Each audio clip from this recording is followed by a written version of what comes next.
안녕하세요. 김태현의 현명한 투자자 방송 시작하겠습니다. 본 영상에서 다루는 내용은 투자 권유가 아니며 각 개인의 투자 판단에 대한 책임을 지지 않습니다. 별도의 SNS 채널 가입을 유도하거나 투자 권유 및 유료 리딩 서비스를 홍보하는 불법 사칭 계정에 유의하시기 바랍니다. 자, 오늘은 퍼스텍에 대해 좀 말씀을 드리겠는데요. 퍼스텍은 1975년에 만들어진 방위 사업체입니다.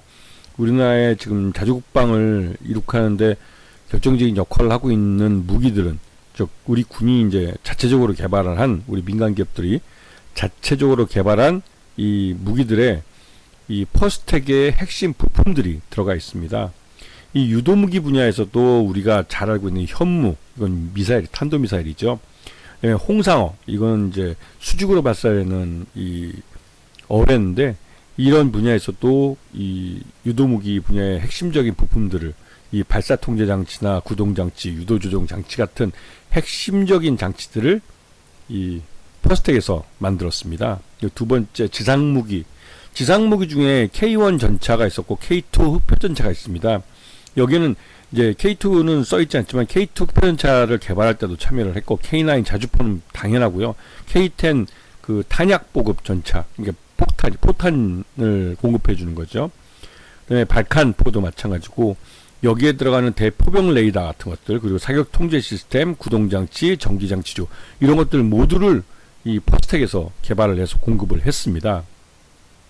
그리고 항공우주 분야도 우리가 잘 알고 있는 그 헬기인 수리온 개발에도 참여를 했고, T-50 그 훈련기도 여기서 개발을 했습니다. 그리고 이걸 기반으로 FA-50 전투기, 경전투기도 개발을 했죠. 여기에 들어가는 이 항공기 가스터빈 엔진이나 이런 다양한 자료들을 만들어, 그러니까 부품들을 만들어서 납품을 해왔죠.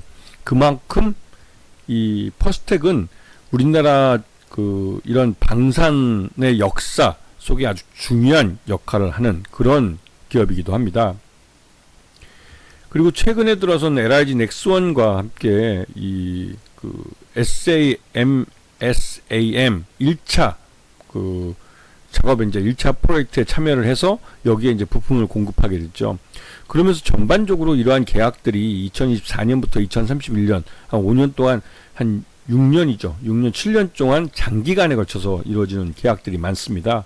그렇기 때문에 안정적인 일감을 갖고 있는 것이고, 이렇게 해서 수주한 물량들이 꽤 많이 쌓여있죠. 거의 한 9천억 가까이 쌓여있는 걸로 알려져 있습니다. 지금 지난해 3분기까지 해서 매출 외형을 보면 지금 그래도 꽤 괜찮게 실적을 내고 있는 와중인데요. 그런데 이제 즉 보시면 수주 물량, 이걸 좀 보셔야 되는데, 수주 물량이 9,246억이나 쌓여 있습니다. 이 말뜻은 말 그대로 이제 퍼스텍이 없으면 우리나라 방산이 굴러가지 않는다는 의미라는 것을 이 말에서 이제 이해할 수가 있는 것이죠. 그만큼 퍼스텍이 역사가 오래된 방산업체이면서 우리나라의 국산 무기들, 해외로 수출되고 있는 국산 무기의 핵심적인 부품들을 개발하는 데 참여하고 있다는 것을 아셔야 됩니다. 그래서 지난해 실적 같은 경우는 전전해에 1731억 정도 매출을 했었는데, 이번에는 작년에는 2072억, 매출 내용도 19% 늘어났고, 영업이익 같은 경우 25억에서 45억으로 거의 83%나 늘었기 때문에 어닝 서프라이즈라고 할 만합니다. 그러니까 당기순이익도 46억에서 54억으로 17.9% 정도 늘어났고요. 전반적으로 이 퍼스텍은 실적이 점프업을 하는 단계에 접어든 겁니다. 이거는 우리나라 국산 무기들이 본격적으로 수출이 되면서 이 기존 거래처들이 매출 외형을 거의 점프업을 하면서 거기에 부품을 납품하는 퍼스텍도 마찬가지로 점프업을 하는 그런 단계에 들어갔다는 것을 숫자로 보여주는 것이죠. 이거는 2024년이 그 점프업을 하는 첫 연도라면 2025년 올해는 그 점프업을 확실하게 각인시켜주는 그런 해가 될 겁니다. 그래서 여기는 김근수 회장이 전체적으로 후성그룹 전체 회장을 하고 있고, 이제 여기서는 퍼스텍 회장 명함을 쓰십니다. 그리고 김용민 부회장이 이 후성그룹 부회장을 맡고 있죠. 그리고 아들이 있죠. 김근수 회장의 이 지분 25.28% 갖고 있는 이 지분을 김용민 부회장에게 넘겨줘야만 경영권 승계가 완료됩니다. 그렇기 때문에 이 퍼스텍 같은 경우는 여전히 경영권 승계가 끝나지 않은 상태이기 때문에 주가 상승에 제한이 걸리는 모습을 보여주고 있죠. 왜냐면 예전에도 여러 번 말씀드렸지만 상속이 시작이 되면 상속일 기준으로 전 3개월, 후 3개월간의 이 주가 변동성을 갖고 이 상속자가 유리한 그 부분에서 이 상속세를 계산할 수가 있습니다.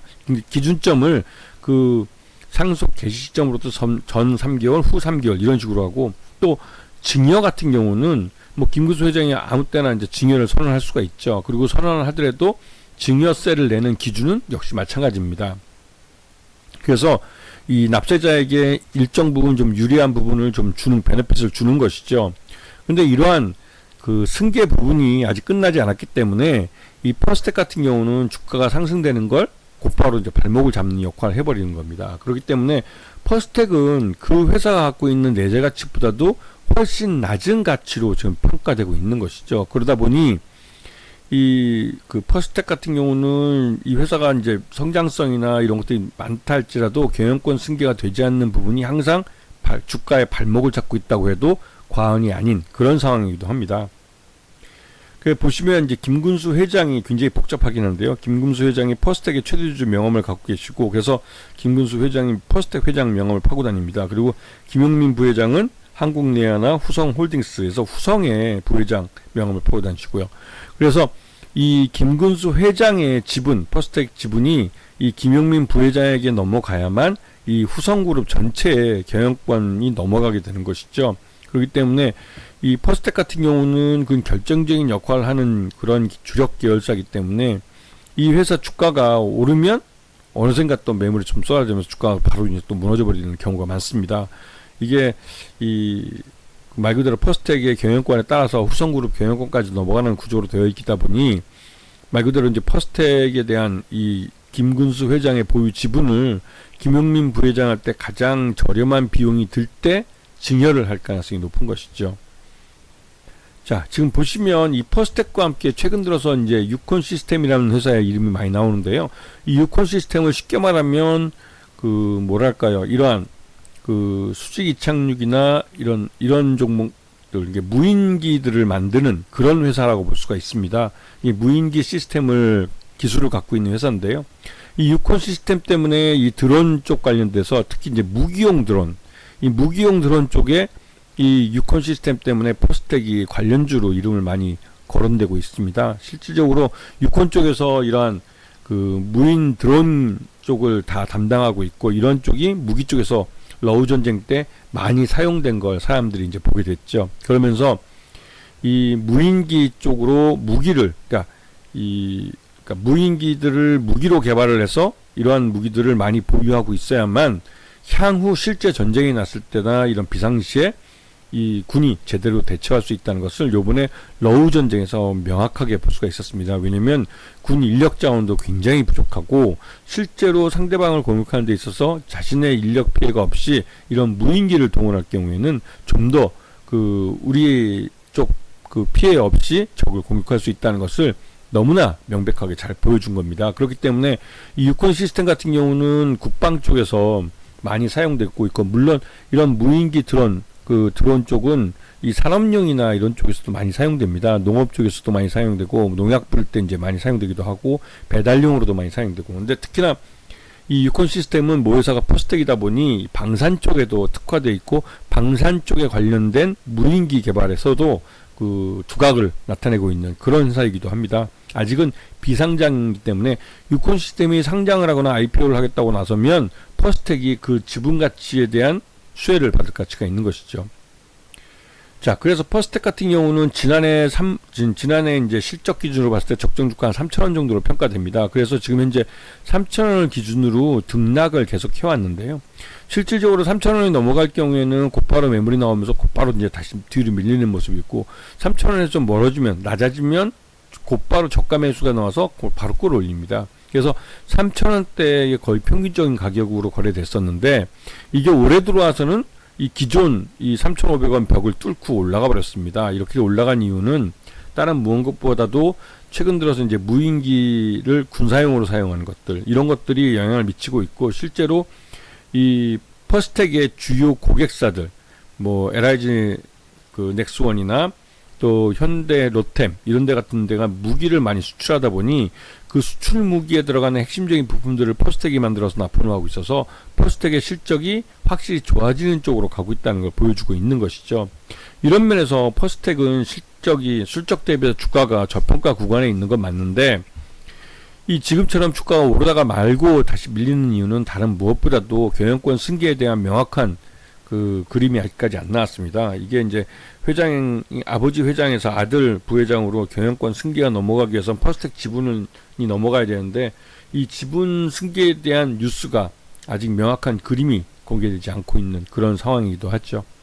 아시겠습니까? 그래서 이 퍼스텍 같은 경우는 아직까지는 주가 상승하는데 좀 발목을 잡힌 그런 모습을 보여주고 있습니다. 아시겠죠? 자, 오늘 방송 여기서 마치겠습니다. 감사합니다.